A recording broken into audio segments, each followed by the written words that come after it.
जयवंत मसीही जीवन पार्ट 4, दुष्ट आत्माएं शक्तिहीन हैं,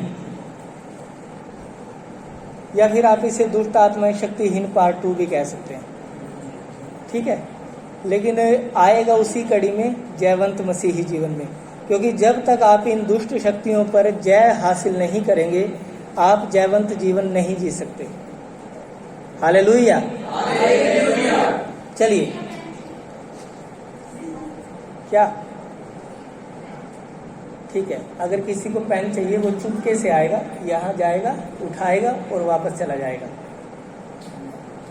चलिए, तो शैतान की एक बड़ी सेना है जिन्हें हम आज दुष्ट आत्माओं के नाम से जानते हैं। कुछ लोगों का मानना ये है कि ये वे स्वर्गदूत हैं जो शैतान के साथ गिराए गए थे, और कुछ लोगों का ये मानना है कि उत्पत्ति की किताब में जहाँ बाइबल ये कहते कि पृथ्वी पर दानव रहते थे और जब जल प्रलय आई तब वो दानव मर गए, लेकिन उनकी आत्माएं आज भी यहीं पर हैं। ये दुष्ट आत्माएं कहते हैं वो हैं, चाहे ये स्वर्गदूत हो चाहे ये दानवों की आत्मा हो, लेकिन कुल मिला के ये शैतान के कहे में चलते हैं और उसी की सेना कहलाते हैं। ठीक है, आज मैं बहुत सारे विषय को आपको नहीं बता रहा क्योंकि इससे ना डर पैदा हो सकता है। मैं आज इसको तैयार करने वाला था कि उसके लक्षण क्या क्या होते हैं, लेकिन मुझे एक महसूस हुआ, एक विचार कि अगर मैं आपको ये बात शेयर करता हूँ तो कहीं आप जाके अपने घरों में यही ना सर्च करने लग जाए कि हमारे घर में किसके जीवन में क्या लक्षण है, और पता लगे कोई वैसे बाहर काम पे से थक के आया, सर में दर्द हो रहा और आप तो दुष्ट आत्मा तेरे अंदर, और हर घर में क्लेश का माहौल हो जाए। इसलिए मैं आपको वो विषय अभी नहीं बता रहा क्योंकि आपकी समझने का अभी समय नहीं है, अभी आपको टाइम लगेगा। तो अभी आपको नॉर्मली मैं बता रहा हूँ, क्योंकि जो ये भय है ना, ये डर जो है, ये दुष्ट आत्माओं को आकर्षित करता है। मैंने जो कहा इसे समझ लीजिए। अगर आपके अंदर उनके प्रति डर होगा तो ये उनको आकर्षित करेगा आपके जीवन में, और जैसे ही आपने डर का दरवाजा खोल दिया वो आपके जीवन में आएंगी, और ये मारक शक्तियां हैं, ये मारने वाली ताकतें हैं, जिलाने वाली ताकतें नहीं है। और जब ये आएंगी तो आपके जीवन में नाश ही नाश करेंगी।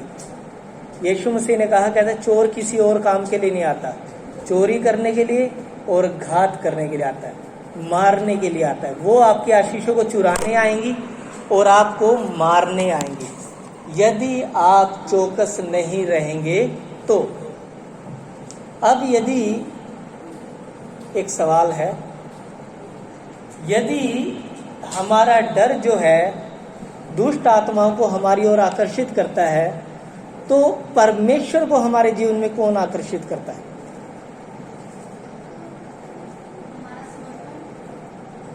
वेरी गुड, ये ठीक लगा मुझे। हमारा विश्वास। एक वचन पढ़ेंगे फिर आगे चलेंगे। वचन है यूहन्ना की किताब 11 अध्याय 40 वचन।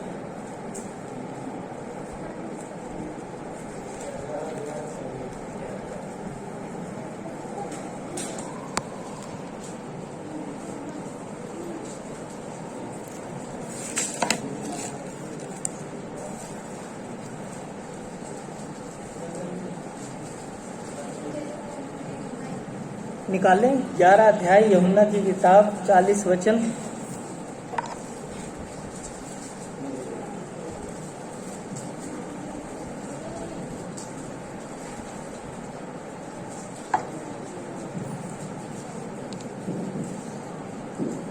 पढ़े।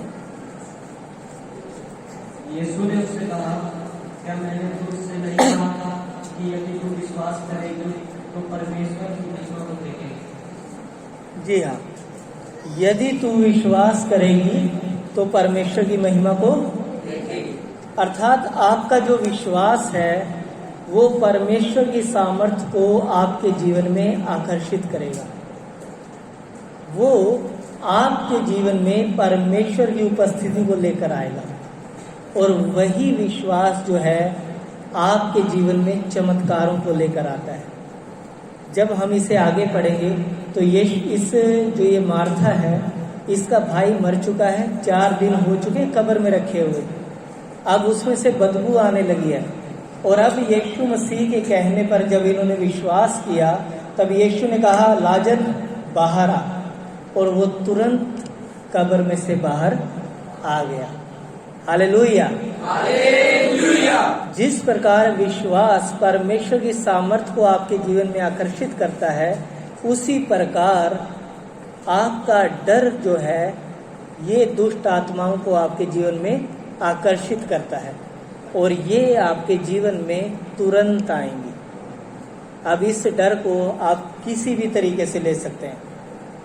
अपने भविष्य के प्रति, मेरे साथ ये बुराई हो चुकी, अब मेरा क्या होगा, वगैरह वगैरह, या मुझे ये बीमारी हो गई, अब मेरा क्या होगा, या मेरे आर्थिक हालात आज ठीक नहीं है, मेरा क्या होगा। तरह तरह से आप इनको लगा सकते हैं। जब आपने डरना शुरू किया, ये आपके जीवन में आएंगी और आपको पकड़कर दबाएंगी और यहाँ तक कि आपका नाश भी कर देंगी।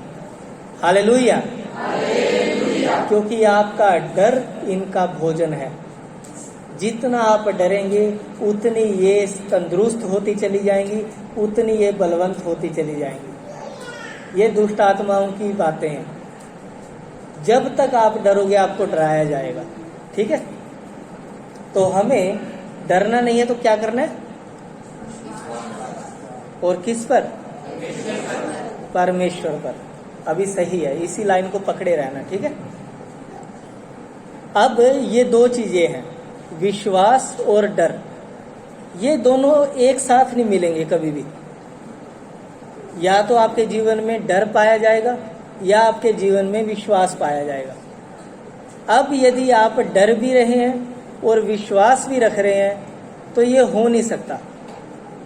आप धोखा दे रहे हैं अपने आप को और उन्हें जिन्हें आप बता रहे हैं कि आप विश्वासी हैं। विश्वासी लोग डरते नहीं कभी भी। ये स्टेटमेंट मैं ऑन रिकॉर्ड दे रहा हूं, विश्वासी लोग डरते क्योंकि उनका नाम का अर्थ ही ये है कि वो विश्वास रखते हैं अपने खुदा पर। और जैसे ही डरे वो विश्वासी कहाँ रहे? कहना गब्बर सिंह का, जो डर गया वो अपने घर गया। Hallelujah, hallelujah. चलिए एक वचन पढ़ेंगे। परमेश्वर ने कभी किसी भी व्यक्ति को, अपने किसी भी दास को डरने के लिए प्रोत्साहित नहीं किया। बाइबल ये कहती है कि परमेश्वर ने हमें डर और भय, डर की नहीं बल्कि सामर्थ और संयम की आत्मा दी है। परमेश्वर ने हमें डर की नहीं सामर्थ और आत्मा दी है, ठीक है। चलिए एक वचन पढ़ेंगे, यहोशू की किताब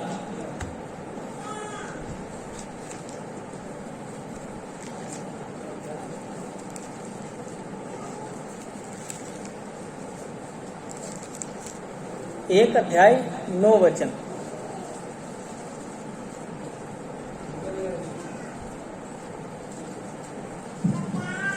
क्या मैंने तुझे आज्ञा नहीं दी कि आओ बात पर दृढ़ हो जा, भय न खा और तेरा मन अच्छा न हो, क्योंकि जहाँ जहाँ तू जाएगा वहाँ वहाँ तेरा परमेश्वर यहोवा तेरे संग रहेगा। जी हाँ, यहोशू जो मूसा के संग संग रहा, यहोशू से परमेश्वर कहते हैं, क्या मैंने तुझे आज्ञा नहीं दी? हियाव बांधकर दृढ़ हो जा, भय न खा और तेरा मन कच्चा ना हो, क्योंकि जहाँ जहाँ तू जाएगा वहाँ वहाँ तेरा परमेश्वर यहोवा तेरे संग रहेगा। तो अब मुझे बताइए, क्या विश्वासी लोगों को डरने की जरूरत है? तो कैसे कोई एक डरपोक इंसान कह सकता है कि मैं विश्वासी हूं? चलिए आपको डरपोकी की बात बताते हैं। प्रकाशित वाक्य 20 अध्याय और उसके 5 वचन में 5 या 6 वचन में ऐसा लिखा हुआ है। एक मिनट में निकाल के पढ़ के सुनाता हूँ आपको।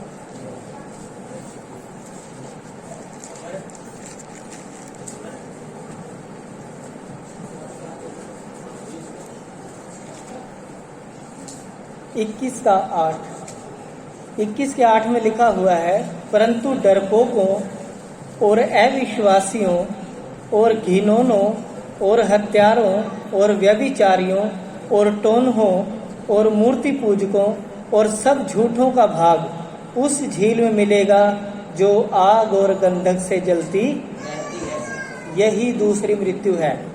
अब जो लोग झूठ बोल रहे हैं ना कि हम विश्वासी हैं और डर रहे हैं, उनका भाग ये है, क्योंकि ये लोग डरपोक तो है ही हैं, साथ में झूठ भी बोल रहे हैं, और सब झूठों का भाग इसी झील में पाया जाएगा, जो नरक की आग हम जिसे कहते हैं।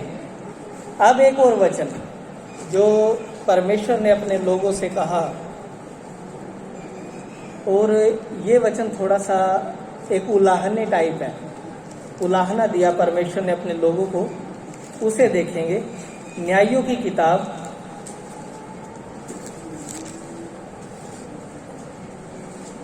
और इसका 6 अध्याय 10 वचन।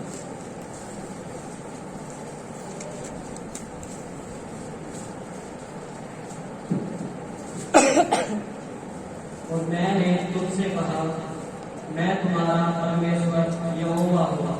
ऐ मोरे लोग, जिनके देश में तुम रहते हो, उनके देवताओं का अध्ययन न माना, परंतु तुमने मेरा कहना नहीं। जी हाँ, परमेश्वर ने स्पष्ट तौर पे मना किया कि तुम्हें डरना, ना तो किसी मनुष्य से और ना ही किसी देवता से। क्योंकि जब मैं मसीह में आया तो मुझे एक भाई ने कहा, कहता भाई अगर तुम अपने पितरों को छोड़ दोगे तो वो तुम्हारी खाट मुंदी मार देंगे।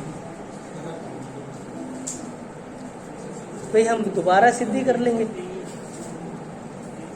मैं क्या, मुझे ऐसे पितरों की जरूरत नहीं जो मेरा बुरा चाहते हो। और मैं क्या, अब तेरे कहे से तो मैं और ज्यादा दृढ़ता से मसीह में बढ़ूंगा और ये देखूंगा कौन सा पितर आके मेरी खाट मुंदी मारता है। और आज तक लगी नहीं जी। मेरे यीशु ने हर दिन मुझे बचाया है। और यहाँ पर परमेश्वर ने उलाहना दिया कि मैंने तुम्हें मना किया था कि तुमने किसी देवता का भय नहीं मानना, तुम्हें उनकी पूजा नहीं करनी, लेकिन तुमने मेरा कहना, इसी वजह से ये गुलामी में चले गए थे। ये कोई भी आता था, इन्हें मारता कूटता था, इन्हें लूट के चला जाता था, क्योंकि परमेश्वर की सहायता इनके लिए नहीं थी। जब आप किसी और चीज से डरते हैं, आप परमेश्वर को अपने जीवन से दूर करते हैं। इस चीज को समझ लीजिएगा। चाहे वो आपके नौकरी जाने का डर हो, चाहे वो आपके जीवन में आर्थिक समस्याओं का डर हो, चाहे वो आपके जीवन में बीमारियों का डर हो, किसी भी तरीके का डर हो, या आपके जीवन साथी के बिछड़ने का डर हो, जब आप इन डर को अपनी जिंदगी में लेकर आते हैं, आप अपने परमेश्वर को अपने जीवन से दूर कर देते हैं, और आप किसी रीति से नहीं कह सकते आप विश्वासी हैं। हालेलुया। आपने सरसों का तेल देखा, ठीक है, जब उसे पानी में डालते हैं तो कैसा होता है जी? वो पानी के ऊपर तैरने लगता है। क्या कभी देखा कि वो मिक्स ही हो गया हो? तेल पानी के साथ कभी मिक्स। उसी प्रकार से विश्वास और भय भी है जो कभी मिक्स। आप बाइबल को पढ़ें और फिर देखें विश्वासी लोगों ने, विश्वासी जितने भी हुए, उन सब ने अपनी समस्याओं पर विजय कैसे हासिल की। उन्होंने अपने डर को एक किनारे रखा और परमेश्वर की सहायता की ओर उन्होंने अपनी दृष्टि लगाई। आज भी परमेश्वर वैसे ही है, आज भी वो बदला, आज भी वो आपके लिए है। यदि आप उसके पास आएंगे तो बाइबल कहती है कि वो आपके पास आएगा। हालेलुया। देखिए, आपको करना क्या पड़ेगा, आपको विश्वास से शुरू करके इसे अभिव्यक्त करना पड़ेगा। आपको ये बताना पड़ेगा कि मैं विश्वासी हूँ और मेरा पिता जिंदा है। जब आप इस बात को बताएंगे, आत्मिक समाज में हलचल पैदा होगी। आपसे लड़ने से पहले कई लोगों की पैंट गीली हो जाएगी, क्योंकि उन्हें पता है कि आपके पीछे खड़ा कौन है। हालेलुया। और इस चीज को भी समझिए, जब आपके सामने समस्या आती है तब वो बापू पीछे नहीं आगे खड़ा हो जाता है। तब आपको सामना नहीं करना होता, आपका पिता उसका सामना करता है। और बहुत बाइबल में ऐसे उदाहरण लिखे गए हैं जब परमेश्वर ने आगे बढ़कर अपने लोगों की रक्षा की है। चलिए एक वचन पढ़ेंगे। यदि आप विश्वास के साथ शुरू करते हैं तो शैतान आपका क्या क्या बिगाड़ सकता है, जरा उसे देख लें। हमने पिछली बार भी शायद इस वचन को पढ़ा था, पता नहीं उससे पिछली बार याद नहीं मुझे, लेकिन इसे पढ़ें। याकूब की किताब 4 अध्याय और इसका 7 वचन।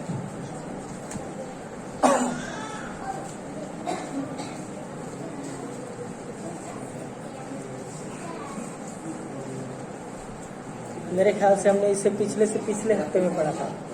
4 अध्याय 7 वचन।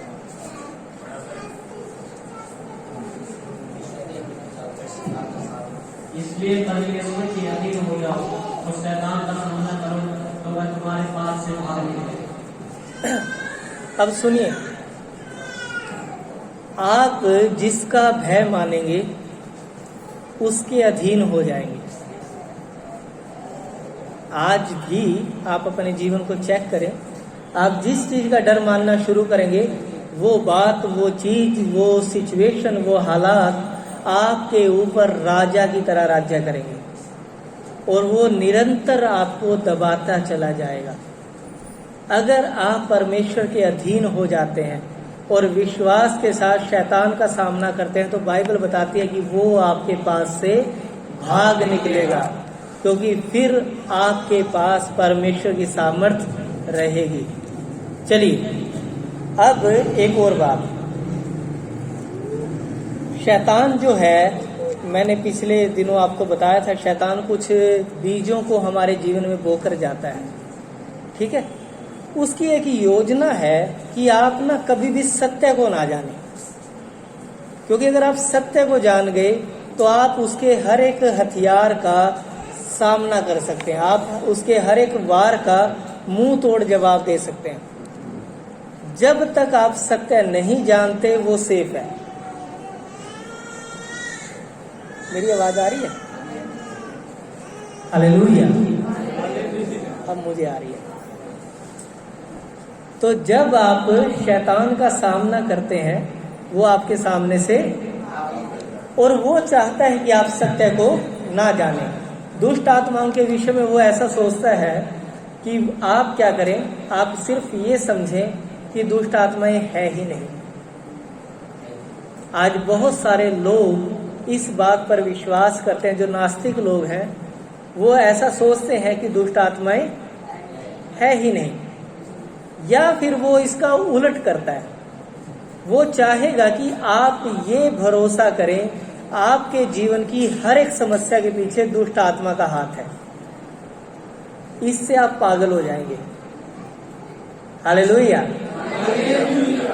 जब आप ऐसा सोचना शुरू करेंगे, मेरे जीवन में हर एक समस्या के पीछे दुष्ट आत्मा का हाथ है, आप पागल हो जाएंगे। समझ आ रहा आपको? जैसे ही काजल जी ने नमक थोड़ा सा फालतू डाला, आप कहोगे इसको दुष्ट आत्मा ने पकड़ लिया, इसलिए इसने आज नमक ज्यादा डाल दिया। जैसे ही हस्बैंड ने थोड़ा सा ऊंची आवाज में बात कर ली, आप कहोगे नहीं, इसको दुष्ट आत्मा ने पकड़ा। और आपके जीवनों में वो उफान आएगा कि आप उसे काबू नहीं कर पाएंगे। अगर आप अपने जीवन की हर समस्या के पीछे दुष्ट आत्मा को देखने लगे तो। चलिए, तो ये दोनों ही बातें झूठ हैं। दुष्ट आत्माएं हैं, वो काम भी करती हैं, ये सत्य है। और आपके जीवन में भी वो तब आती हैं जब आपके जीवन में कोई गलती पाई जाती है। ठीक है। अब यीशु मसीह के पास हमारे लिए क्या है? शैतान हमसे सत्य को छिपाना चाहता है। आखिर वो इस सत्य में है क्या?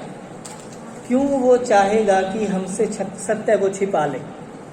यूहन्ना की किताब 8 अध्याय और इसका 32 वचन, बड़ा फेमस वचन रहा ये।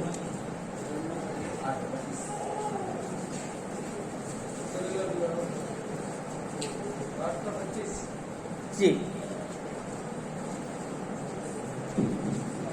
तुम सत्य को जानोगे और सत्य तुम्हें स्वतंत्र करेगा। जी हाँ, अगर आप लोगों ने सत्य को जान लिया तो यीशु मसीह का कहना है कि आप आजाद हो जाएंगे।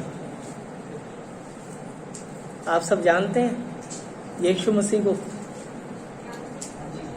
यीशु मसीह को जानते हैं? यीशु ने कहा मार्ग, सत्य और जीवन मैं हूं। आप यीशु को जानते हैं? तो कहें हम आजाद हैं। हालेलुया।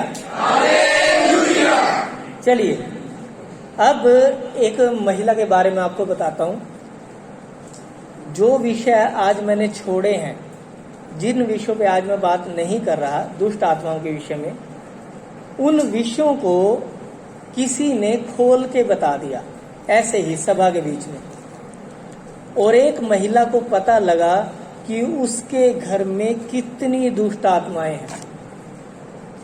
और अब वो ये सोच पा रही है कि उसके कमरे में दुष्ट आत्माएं भरी हुई हैं, उसकी अलमारी में दुष्ट आत्माएं भरी हुई हैं, उसकी किचन में दुष्ट आत्माएं भरी हुई हैं, उसके बाथरूम में दुष्ट आत्माएं भरी हुई हैं। अब वो इतनी डर गई कि वो मानसिक रूप से परेशान हो गई। ये लगाओ कि वो पागल खाने जाने वाली थी वो बस। लेकिन ऐसे में किसी परमेश्वर के दास ने बीच में दखल दिया। मैंने कहा ना कि आप लोगों को मध्यस्थता करनी पड़ेगी, क्योंकि आप जगत की ज्योति हैं। अब वहां पर परमेश्वर के दास ने उस महिला को आकर सत्य से अवगत कराया। और जैसे ही उसे सत्य से अवगत कराया गया, उसे विश्वास नहीं हुआ।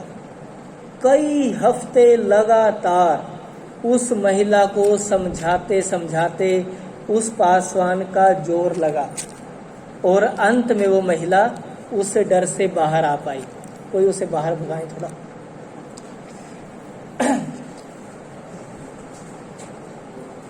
चलिए, ऐसे ही बिन बुलाए मेहमान की तरह है वे, कभी भी आ जाएंगी। ठीक है। लेकिन बस ये है, उनको चाहिए थोड़ा सा हिंट है आपका। ये लगाओ कि आपने मिस कॉल दी और वो कहीं मुझे याद किया, मैं आ गई। बड़े आराम से आएंगे आपके पास। चलिए, एक और बात जो मैं आपको कहना चाह रहा हूं, दुष्ट आत्माओं से डरने की जरूरत नहीं है। पहली बात इसे इस तरीके से समझ लीजिए, क्योंकि दुष्ट आत्माएं परमेश्वर नहीं है। समझ रहे? दुष्ट आत्माएं परमेश्वर नहीं है, तो उनसे डरने की भी जरूरत नहीं है। क्योंकि वो, मैंने कुछ पॉइंट नोट किया आप लोगों के लिए। पहली बात, वो सर्वज्ञानी नहीं है, वो सब कुछ नहीं जानती।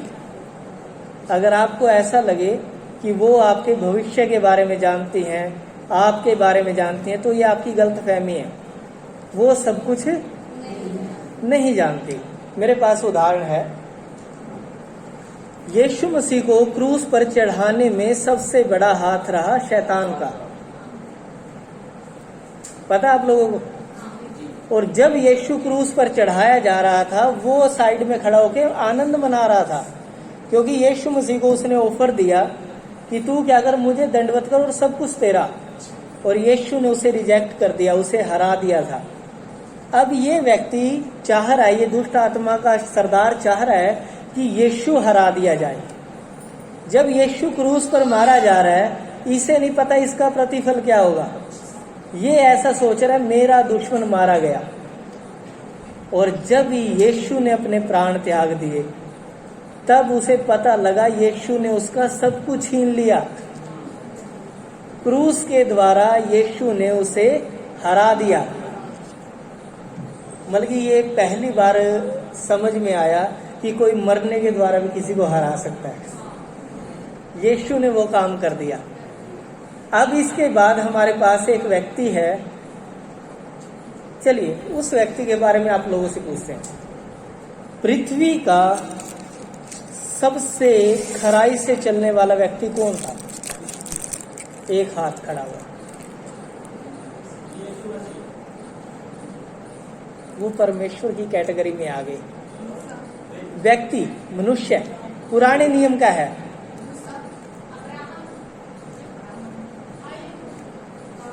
कौन बोला? अय्यूब।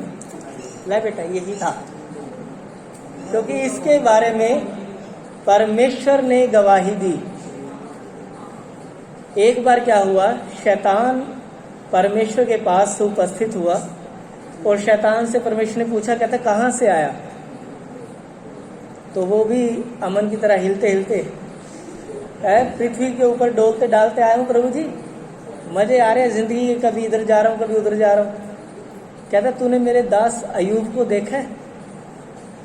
कहता अय्यूब, हाँ देखा है। वही ना, वो अमीर सा जो है जिसके पास बातू संपत्ति है, वही होगा? कहता हाँ वही है। लेकिन कहता मैं उसे जानता हूं कि वो पूरी पृथ्वी पर सबसे खराई से चलने वाला व्यक्ति है। वो मेरा भय मानता है। क्या तूने उसे देखा? कहता रहने देना प्रभु। कहता वो कोई बिना मतलब कि तेरा भय मान रहा है। कहता स्वार्थी है वो। आज अगर उसके जीवन में तेरी मर्जी पूरी ना हो या फिर उसी की मर्जी पूरी ना हो, वो आज तेरी निंदा करेगा। तो ऐसा कर, आज उसके जीवन साथी को छीन, देख फिर तेरा क्या हाल करेगा वो। तो ये आए प्रभु तूने मेरे साथ क्या किया? बांगे टेढ़े मुंह बना बना गालियां काटेगा तेरे को, जैसा कि बहुत सारे मसीही लोग करते हैं। ठीक है, ये शैतान को पता है कि एक व्यक्ति जब उसके जीवन में दुख आता है तो वो सबसे पहले सृजनहार की ओर उंगली उठाता है और ये कहता तुमने किया। और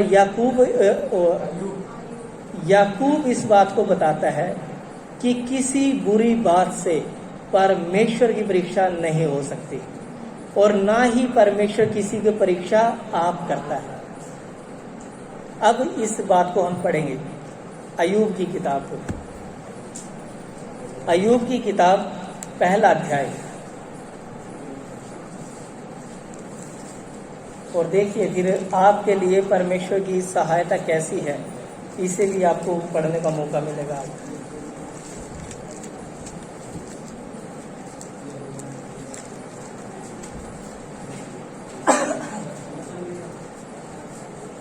चलिए अब मैं आपको ये बताने जा रहा हूं कि अय्यूब के पास था क्या क्या, क्योंकि जब तक आपको यही नहीं पता लगेगा उसके पास था क्या तो आपको उसके नुकसान का अंदाजा भी नहीं होगा। चलिए पहले वचन से ही पढ़ेंगे, पहला अध्याय पहले वचन से 3 वचन तक। उस देश में अय्यूब नामक एक पुरुष था, वह खरा और सीधा था और परमेश्वर का भय मानता और बुराई से दूर रहता था। उसके 7 बेटे और 3 बेटियां थीं। उसके 7,000 भेड़ बकरियां, 3,000 ऊँट, 500 जोड़ी बैल और 500 बकरियां और बहुत से दास दासियां थी। वरन उसके पास इतनी संपत्ति थी कि पूर्वी देशों के लोगों में वह सबसे बड़ा था। अभी कोई कहे कि जानवर ही तो ले रहा है, ये कहां से बड़ा हो गया? अभी आपको पता है 500 जोड़ी बैल कितने हो गए? 1000।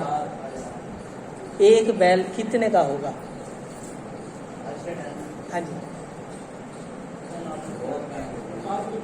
1 लाख रुपए का।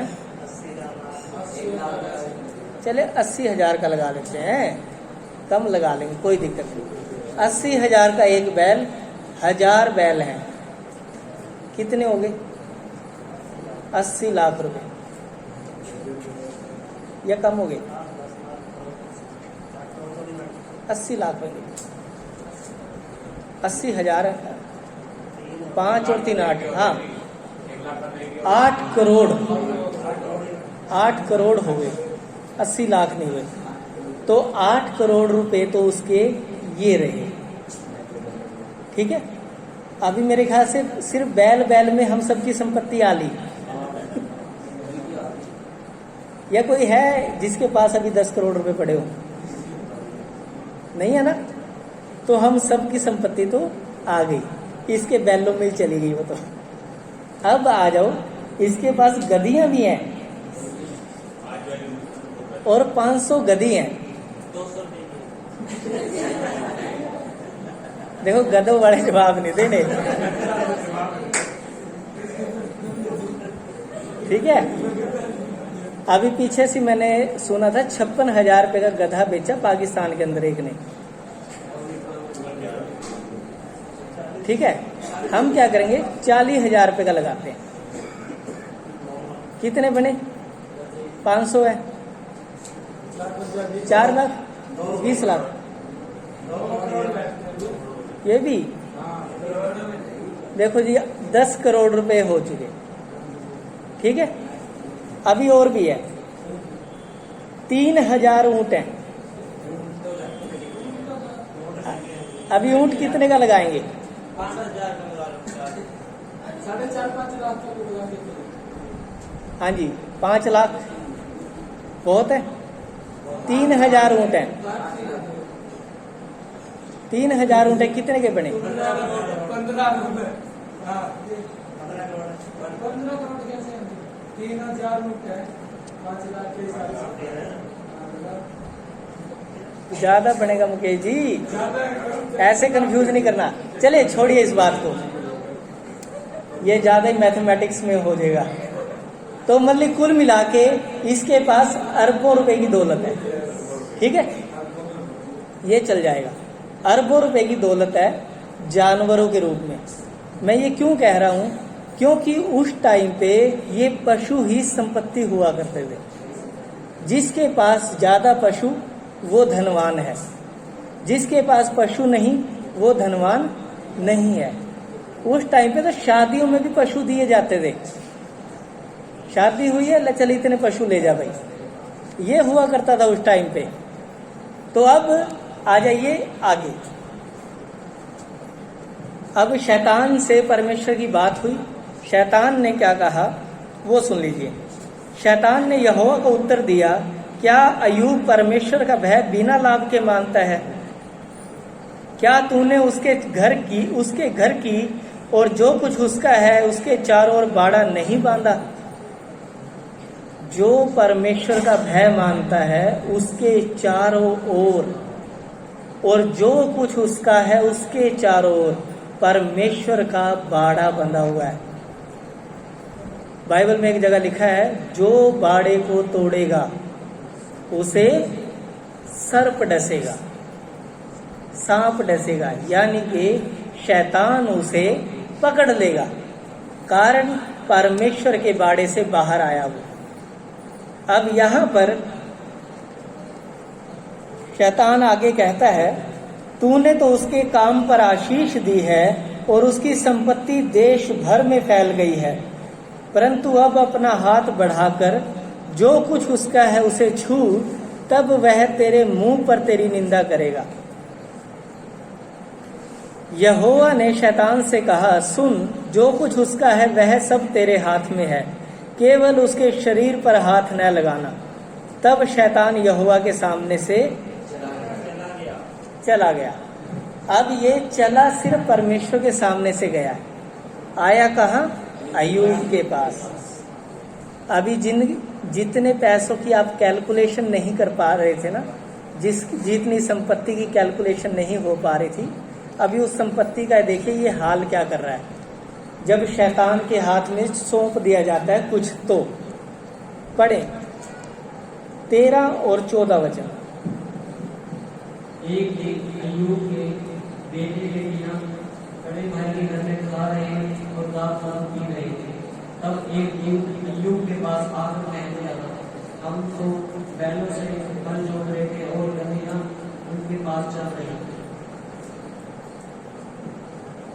चल पढ़ते इसको तो। सभा के लोग धावा करके उनको ले गए और तलवारों से तेरे सेवकों को मार डाला और मैं ही अकेला बचकर तुझे समाचार देने को आया। बस अब यहाँ पर जो हमने 10 करोड़ रुपए लगाए थे वो 10 करोड़ का नुकसान एक ही क्षण में हो गया। अय्यूब के पास एक व्यक्ति आया, उसका सेवक, और उसने आके बताया कि जो तेरे 10 करोड़ की संपत्ति जिसकी रखवाली हम कर रहे थे उसे कोई ले गया, और कहता तेरे सेवकों को मार डाला गया, मैं अकेला बचा हूं। अभी सुना कितने का नुकसान हुआ? 10 करोड़ का। हमारा नुकसान ज्यादा से ज्यादा कितना होता है? दूध उबल के बाहर निकल गया, पता ही नहीं सारा दिन क्या हो रहा है। आज तो दूध भी बाहर निकल गया था। कुछ न कुछ तो हो रहा है। पास्टर जी प्रार्थना करो, मेरे को लग रहा है घर में कुछ है। मतलब कि हमारे नुकसान यही तो है। ज्यादा से ज्यादा क्या होगा? किसी का छोटा मोटा एक्सीडेंट हो गया, टांग बांह टूट गई, बस 1-2 महीने में सेट, यही तो होता है। लेकिन इस बंदे का एक क्षण में 10 करोड़ का नुकसान और कई सेवक मारे गए। उनके परिवार का भी ध्यान रखना अय्यूब ने। अब सारे सेवक मारे गए, सिर्फ एक बचा है। अब आगे आ जाइए, जिसकी कैलकुलेशन भी नहीं हो पा रही थी।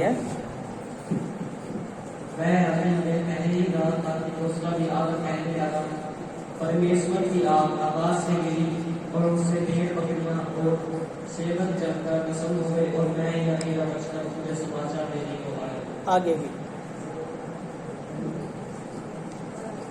वह कह ही रहा था कि एक और भी आकर कहने लगा, बस्ती लोग 3 दल बांधकर ऊँटों पर धावा करकर उन्हें ले गए और तलवार से मेरे सेवकों को मार डाला और मैं ही अकेला बचकर तुझे समाचार देने को आया। जी हाँ, मैं अभी यह कह रहा था कि एक और भी आकर कहने लगा, मेरे बेटे बेटियां बड़े भाई के घर में खाते और दाल पीते थे कि जंगल की ओर से बड़ी प्रचंड वायु चली और घर के चारों कोनों का ऐसा जोगा मारा दिया है, जवानों पर गिर पड़ा और वे मर गए और मैं अकेला बचकर तुझे समाचार देने को आया। हाँ जी, अभी सुना आपने। अब उसके 7,000 भेड़ बकरियां, 3,000 ऊंट, 500 जोड़ी बैल, 500 गधियां और बहुत से दास दासियां मारे जा चुके हैं। मारे जा चुके क्यों कह रहा हूं? कि जो इसके पास नहीं वो मर चुका। कुछ पशुओं को लेके चले गए, कुछ को आग गिरी, उसने भस्म कर दिया, और अंत में क्या हुआ कि इसके 7 बेटे और बेटियां, ये सारे के सारे मारे गए। अब सोच के देखिए, इमेजिन कीजिए, 10 लाशें सामने पड़ी हैं इसके अपने बच्चों की। 7 बेटे और 3 बेटियां ताबूत में पड़े हैं, और अब शैतान ये सोच रहा है कि अब ये परमेश्वर की निंदा करेगा, अब ये परमेश्वर को कोसेगा और मैं जीत जाऊंगा। लेकिन अय्यूब क्या कह रहा है? पढ़े जरा 20 वचन, 21 वचन, 22 वचन, या फिर 21 तक पढ़े। अब अय्यूब उठा और बागा फाड़ा, सिर उठाकर दूरी पर गिरा और दंडवत करके कहा, मैं अपनी मां के पेट से गंदा निकला और नहीं गंदा लौट जाऊंगा। यहोवा ने दिया और यहोवा ही ने दिया, यहोवा का नाम कहते हैं। Hallelujah, hallelujah. इस काम के लिए जिगरा चाहिए। अपनी कमी घटियों में भी उसे धन्य कहने का जिगरा चाहिए। बहुत मुश्किल हो जाता है कई बार। जब हमारे सामने हमारे बच्चों को कुछ हो जाए या हमारे आर्थिक हालात इतने बिगड़ जाएं या किसी भी तरीके से हमारे ऊपर समस्याएं आ जाएं, बहुत मुश्किल होता है ये कहना। लेकिन यहाँ वो है जो एक राजा के समान रहता था और आज कंगाल हो चुका। यहाँ वो है जिसका परिवार भरा पूरा था, बेटे बेटियां थी इसके, और आज एक ही क्षण में वो सब मारे गए। और ये कहता है ना मैं कुछ लेके आया ना मैं कुछ लेकर जाऊंगा, उसने दिया उसने लिया, यहोवा का नाम धन्य है ना जबरदस्त बंदा। इसीलिए परमेश्वर गवाही देते हैं इसकी, कहता है ये बंदा है जो खराई से चलता है, बुराई से दूर रहता है, ये मेरा है। क्या कहता है परमेश्वर? कहता है मेरे दास अय्यूब को देखा। परमेश्वर अपना कहते हैं इसे। सोचिए हम क्या कर रहे हैं आजकल, हम ज्यादा से ज्यादा क्या करेंगे? अपने परिवार को धोखा देंगे और अपने पासवान को धोखा देंगे। इससे ज्यादा हम कुछ नहीं कर सकते। यही तो करेंगे ना। हम उनकी नजर में धर्मी बने रहेंगे, लेकिन अपने अंदर से हम करप्ट इंसान हैं, हम घटिया इंसान हैं। दिखावे के लिए हम धर्मी हैं, लेकिन वो तो जानता है। सोच के देखिए, अगर वो आपको अंदर से जानता, आपके मनों को जानता है, और आप अब ड्रामा करते भी रहें तो क्या फर्क पड़ता है? आशीष तो उसी ने देनी है, ना आपके परिवार ने देनी, ना आपके पासवान ने देनी। जिसने आशीष देनी है वो आपके मनों को जानता है। अब आप चाहे जैसा मर्जी बिहेव कीजिए, उसे पहले से पता है, क्योंकि वो सर्वज्ञानी है। परमेश्वर सर्वज्ञानी है, ना कि शैतान या उसकी दुष्ट आत्माएं। अभी मैं ये क्यों कह रहा हूं और क्यों हमने इस बात को पढ़ा?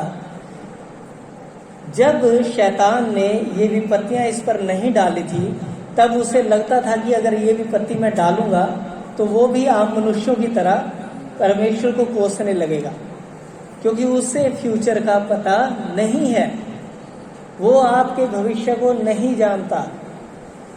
परमेश्वर आपके भविष्य को जानते हैं। और ऐसे में जब शैतान ने अपना काम पूरा किया, तब भी अय्यूब ने ऐसा कोई काम नहीं किया जिससे शैतान को विजय मिले।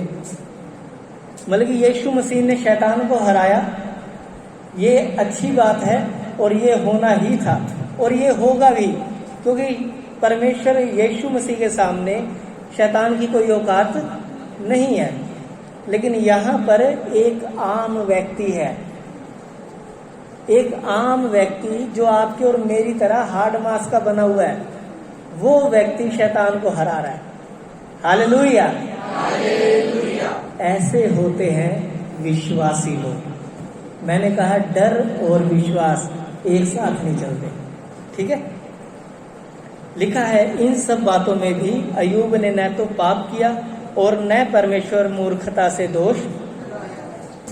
अब यदि कोई कहे कि मेरे जीवन में समस्या है, मैं बीमार हूं, मेरे को डॉक्टरों ने कह दिया तुम मरने वाला है, मैं कैसे विश्वास रखूं? तो आप लोगों के लिए बता दूं, शैतान का अगला वार अय्यूब की देह के ऊपर था और शैतान ने उसके शरीर पर फोड़े उपजाए और उन फोड़ों में कीड़े चलते थे।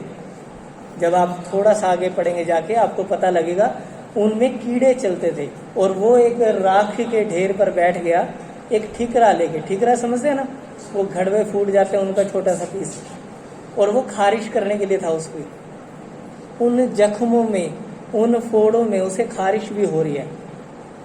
और एक परमेश्वर के दास ने ऐसा कहा, कहता वो जो कीड़ा गिर जाता था ना कोई फोड़े में से, वो उठा के उसे वापस रख लेता था। कहता मेरे प्रभु ने दिया है। अब इस बात के बाद भी वो गेम में बना हुआ है, वो खेल में बना हुआ है, वो युद्ध में बना हुआ है, क्विट नहीं कर रहा। वो उसकी पत्नी आगे कहती है तू निंदा कर परमेश्वर की और मरता तो मर जाए, ये हाल क्या है बना रखा है तूने। कहता तू मूर्ख है, हम जो परमेश्वर से सुख लेते हैं, प्रभु ये भी दे दे, वो भी दे दे, वो भी दे दे, क्या दुख ना लें? ऐसा हमने कौन सा तीर मार दिया कि हम सुखी सुख के भागी हैं भाई? अगर समय आएगा हमें दुख भी लेना पड़ेगा। ये अयूब की वर्डिंग है और बाइबल बताती है उसको परमेश्वर ने दुगनी आशीष दी। जैसे ये परीक्षा का दौर खत्म हुआ, परमेश्वर ने हर चीज उसे डबल करके दी। 500 जोड़ी बैल थी ना, 1000 जोड़ी बैल मिले उसे, 8 करोड़ के सीधे 16 करोड़ मिले। ये परमेश्वर है, इसको इस तरीके से समझिए, ये आपके शत्रुओं से उन चीजों को भी वसूल करता है जो उसने आपसे छीनी है। आपको सिर्फ आजाद नहीं करता शत्रुओं से, आपको सिर्फ आजाद नहीं करता समस्याओं से, बल्कि उसकी भरपाई भी करता है। Hallelujah, hallelujah. चलिए, अगर आप चाहें तो हम समाप्त कर सकते हैं अभी, वरना थोड़ा सा है अभी। चलिए, तो हमने पढ़ा कि वो सर्वज्ञानी नहीं है। अब शैतान को यही नहीं पता कि अयूब क्या रिप्लाई देगा, इस वजह से वो हार गया। अगर उसे पता होता कि मैं अयूब को नहीं हरा सकता, वो उसे हाथ भी ना लगाता। हमें भी वो इसीलिए छेड़ता है क्योंकि उसे पता नहीं कि हम हारेंगे या जीतेंगे। वो बस आ रहा है कि वो हमें हरा दे। अगर हमने घुटने टेक दिए तो वो जीत गया, अगर हम लड़े तो हम जीत जाएंगे। चलिए, क्योंकि बहुत सारे लोग जो हैं वो स्वार्थी होते हैं, इसी वजह से अयूब इसी गलतफहमी में, वो शैतान इसी गलतफहमी में रहा कि अयूब भी स्वार्थी निकलेगा, लेकिन वो स्वार्थी, वो परमेश्वर से प्रेम करने वाला था, इसीलिए वो विजयी भी हो गया। चलिए, फिर एक वचन हम पढ़ेंगे और ये वचन है प्रेरितों के काम में 16 अध्याय 18 वचन। अब जो ये दूसरा पॉइंट है ये है कि दुष्ट आत्माएं एक ही समय में सब जगह नहीं हो सकती।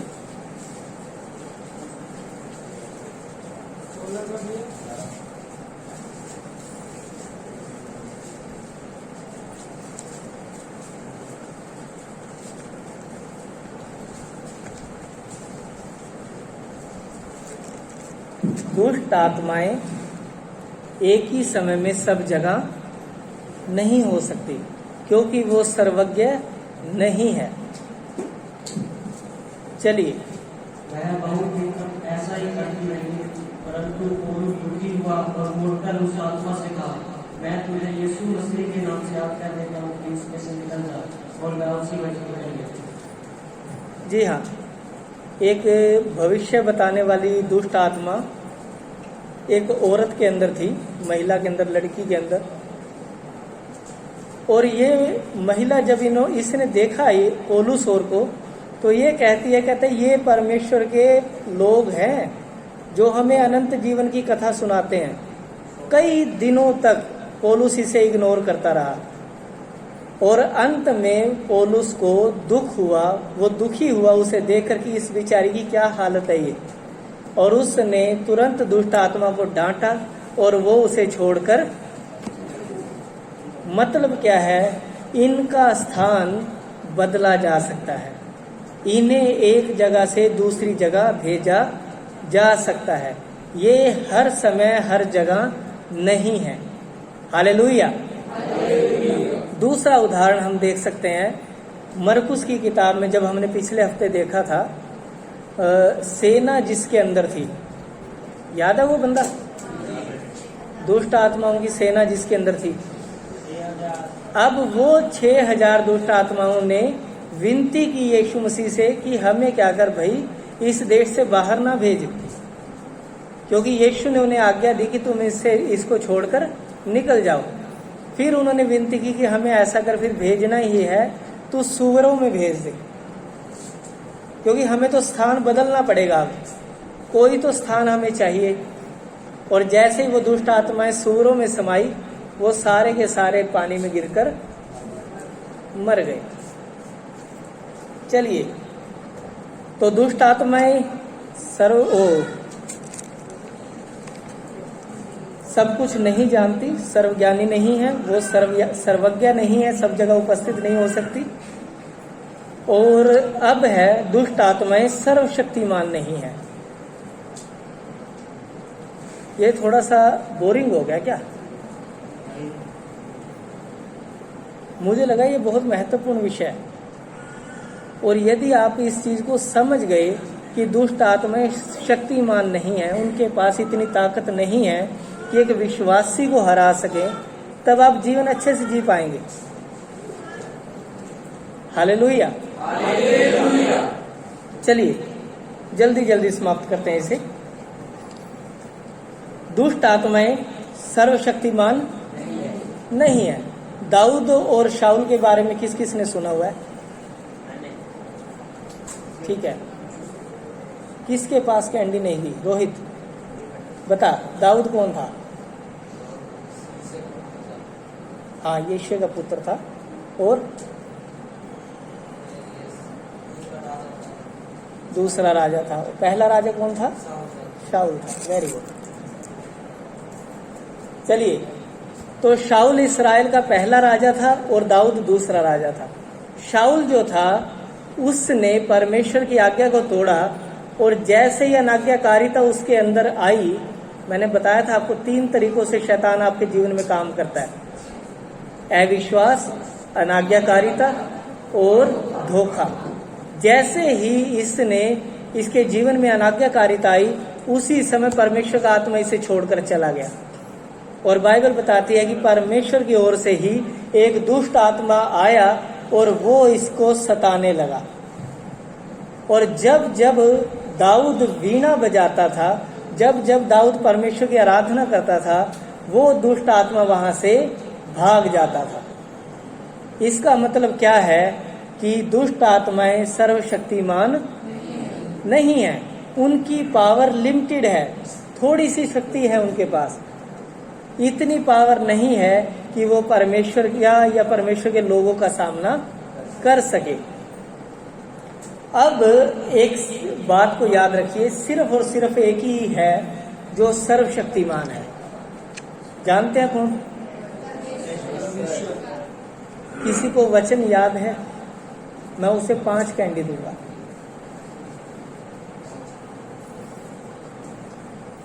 यहोवा परमेश्वर सर्वशक्तिमान है। किसी को वचन याद है? बाइबल पढ़ो। हालेलुया। खैर, ये कोई ऐसा विषय नहीं है कि आप चिंता करें। हाँ जी, बताइए।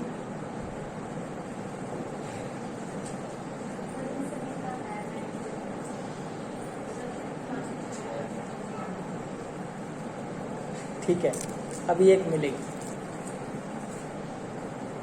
क्योंकि आपको ज्यादा मिलेंगी नहीं। वचन निकालेंगे, प्रकाशित वाक्य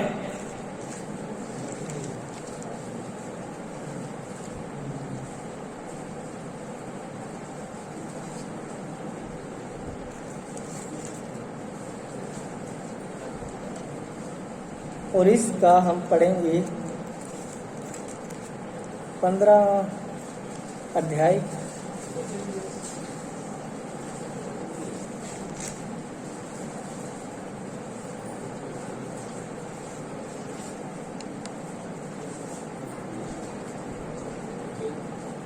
ये मूसा का गीत है, 3 वचन के अंदर। हे सर्वशक्तिमान प्रभु परमेश्वर, तेरे कार्य महान और अद्भुत हैं। हे युग युग के राजा, तेरी चाल ठीक और सच्ची है। हे प्रभु, कौन तुझसे न डरेगा और तेरे नाम की महिमा न करेगा, क्योंकि केवल तू ही पवित्र है। सारी जातियां आकर तेरे सामने दंडवत करेंगी, क्योंकि तेरे न्याय के काम प्रकट हो गए हैं। हालेलुया। हालेलुया। तो सर्वशक्तिमान केवल हमारा परमेश्वर यहोवा है। अब दुष्ट आत्माओं के लिए खुला हुआ द्वार। जो 3 बातें मैंने आपको पहले बताई, वे 3 बातें आपके जीवन में दुष्ट आत्माओं के लिए एक द्वार को खोल सकते हैं। पहली बात क्या थी? दूसरी अनाज्ञाकारिता, तीसरी धोखा। ये 3 तरीके हैं यदि आपके जीवन में ये पाए गए तो आपके लिए दुष्ट आत्माओं का रास्ता खुल जाएगा। देखिए, विश्वास जब हम करते हैं यीशु मसीह पर, ठीक है, हमने यीशु मसीह पर विश्वास किया, अब उसकी आज्ञा है कि हम संगति में बने रहें। ठीक है, बाइबल इस बात को कहती है, उसकी आज्ञा है कि हम संगति में बने रहें, एक दूसरे का भला चाहें, एक दूसरे के लिए प्रार्थना करें, एक दूसरे से प्रेम करें, ये सब बातें। ठीक है, अब जैसे ही हमने इनमें से कोई भी तोड़ना शुरू किया तो हमारे अंदर क्या आ गया? अनाज्ञाकारिता। जैसे ही अनाज्ञाकारिता आई, अब हम शुरू करेंगे धोखा देना। वो हो सकता है आप अपने भाइयों को दें, बहनों को दें, अपने अगुवे को दें, या अपने परमेश्वर को दें। धोखा देना वहां पर शुरू हो जाएगा। और जैसे ही ये काम आपने किया, आप उस बाड़े को तोड़ चुके होंगे जो परमेश्वर ने आपके चारों ओर बांधा था। जैसे ही आप इस बाड़े से बाहर आए, आप शैतान के लिए खुला लंच है, खुला लंच बॉक्स है। कभी भी शैतान आएगा और आपको खाएगा, क्योंकि आपके पास फिर कोई सुरक्षा नहीं है, कोई सुरक्षा की दीवार आपके पास। बहुत सारे लोग हैं जो परमेश्वर से पीछे हट जाते हैं किन्हीं कारणों से, लेकिन उन्हें समझ ही नहीं आता कि यही कारण जो है जिनकी वजह से वो आज परमेश्वर और उसके लोगों से दूर हुए हैं या उसके भवन से दूर हुए हैं, यही कारण उन्हें दुष्ट आत्माओं को खुला निमंत्रण देने के योग्य बना देंगे, और दुष्ट आत्माएं उनकी जिंदगी में आएंगी और उनकी जिंदगी नरक से भी बदतर बना दी जाएगी। हालेलुया। चलिए, यदि आप इन सबको, इन दरवाजों को नहीं खोलते तो आप बचे रहेंगे, यदि आप इनको खोल देंगे तो आप मारे जाएंगे। तो प्रभु आपकी आत्मा को शांति दे। एक वचन पढ़ेंगे हम, और ये वचन हम इसलिए पढ़ रहे हैं क्योंकि हमारा ये अंतिम वचन रहेगा। दुष्ट आत्माओं को और शैतान की सारी शक्ति को यीशु मसीह ने हरा दिया है। क्या आप सब इस पर विश्वास करते हैं? तो निकालें कुलुस्सियों की किताब,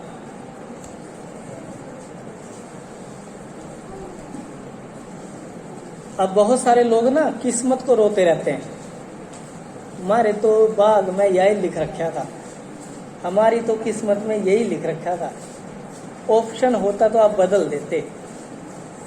तो ऐसे करके मतलब कि कई तरह की बातें हो सकती हैं।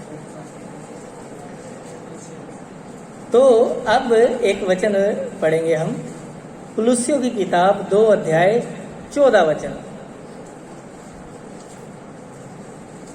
जो विधियों का लेख, जो भाग्य, जो किस्मत की बातें आप करते हैं, उनका यीशु मसीह ने किया क्या है, जरा उसे सुन लें। और विधियों का वह लेख जो हमारे नाम पर और हमारे विरोध में था, मिटा डाला और उसे क्रूस पर कीलों से जड़कर सामने से हटा दिया। जी हाँ, और विधियों का वह लेख जो हमारे नाम पर और हमारे विरोध में था, मिटा डाला।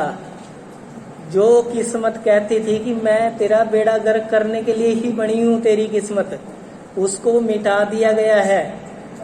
जो डॉक्टरी रिपोर्ट कहती थी आप कभी चंगे नहीं हो सकते, उसे मिटा दिया गया है। जो समस्याएं आपको कहती थी हम तुम्हें कभी नहीं छोड़ेंगे, उन्हें हटा दिया गया है। अभी भी अगर आपको रोना है, दहाड़े मार के, गुड फीलिंग आनी चाहिए, ठीक है, या फिर सुर में रोइएगा।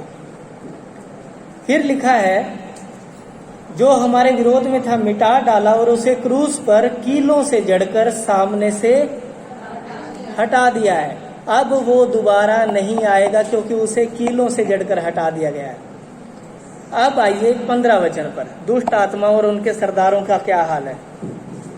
और उसने प्रधानता और अधिकारों को ऊपर से उतारकर उनका तमाशा बनाया और क्रूस के द्वारा उन पर जय जयकार की। जी हाँ, और उसने प्रधानताओं अधिकारों को ऊपर से उतारकर उनका खुल्लम खुल्ला तमाशा बनाया। हालेलुया। जब यीशु मसीह ने क्रूस पर इन सब को हरा दिया, तब उसके बाद लिखा है उनका तमाशा बनाया गया। आप समझते हैं इस तमाशे को कैसे एक्सप्लेन करेंगे? जब एक राजा जीत जाता था, हम कहते हैं ना यीशु हमारा राजकुमार है, हमारा यीशु राजा है, राजाओं का राजा है। तो जब एक राजा जीत जाता था तो दूसरे राजा को बंदी बनाया जाता था, पता आपको? और उसके हाथों में हथकड़ियां समझ लीजिए, या फिर रस्सी या कोई भी बेल वगैरह बंधन बांध के उसे राजा अपने रथ के पीछे बांधता था। अब वो ऐसे करके चलेगा रथ के पीछे पीछे, और जो उस देश के प्रधानमंत्री, मंत्री, कर्मचारी बड़े बड़े होंगे वो भी ऐसे बंधे हुए चलेंगे पीछे। आगे आगे राजा, पीछे पीछे ये सब, उसके पीछे राजा की सेना। अब इनका ये तमाशा बनाया जाता था। इनको ऐसे बांध के लाने का मतलब होता था कि ये जो राजा इनको लेके आ रहा है, ये राजा बलवंत है और आज इसने इन सब पर विजय हासिल कर ली है, और शैतान की सारी शक्ति पर यीशु मसीह विजयी हो चुके हैं। उसकी सारी दुष्ट आत्माओं पर वो विजयी हो चुके हैं। हालेलुया। ठीक है, आज के लिए इतना ही। अभी अगली बार हम इसको सीखेंगे कि यीशु मसीह की विजय सिर्फ उसी की नहीं है, वो हमारी है। और किस रीति से हम विजयी हुए, किस रीति से हम इन दुष्ट आत्माओं पर विजयी जीवन जी सकते हैं, इन सब के बारे में हम अगले हफ्ते सीखेंगे। प्रभु आप सबको आशीष दे, सबको ज्ञान सीखें।